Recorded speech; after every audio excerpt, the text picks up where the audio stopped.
கழுத்து கட்டிக்கிறான் செத்து போட்டானா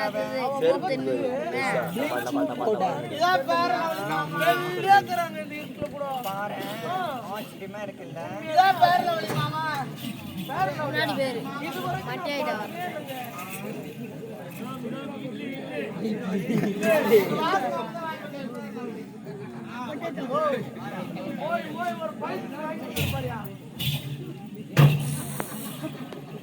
மாமா வர மாட்டீங்களா? மாமா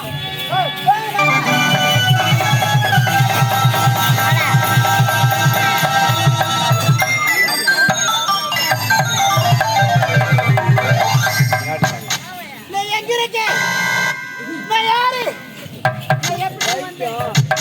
என் நாடு எங்கே? என் சிம்மாசனம் எங்கே? நான் வசிக்கும் இடம் எங்கே? என் நாவலம் எங்கே? என் தோழி பெண்கள் எங்கே? அமுதா குமுதா இல்லை எங்க போயிட்டு யாருமே காணவில்லையே. நான் எங்க இருக்கேன்? நான் எப்படி இங்க வந்தேன்? என் நாகலோகம் எங்கே? என் சிம்மாசனம் எங்கே? நான் வசிக்கும் இடம் எங்கே? என் நாகலோகம் எங்கே? எங்கே எங்கே என்னங்க நான் தெரியாம தான் கேக்குறேன். யாருங்க அந்த பைத்திய பாவம் ஆம்பளைங்களால ரொம்ப பாதிக்கப்பட்டிருப்பா போல. உண்மையாவே அவ ஆம்பளையால பாதிக்கப்பட்டவதான். அவ சாதாரண ஒரு பெண் கிடையாது. வேறு நாகலோகத்தை ஆளக்கூடிய அவள் பெயர் தான் நாகராணி.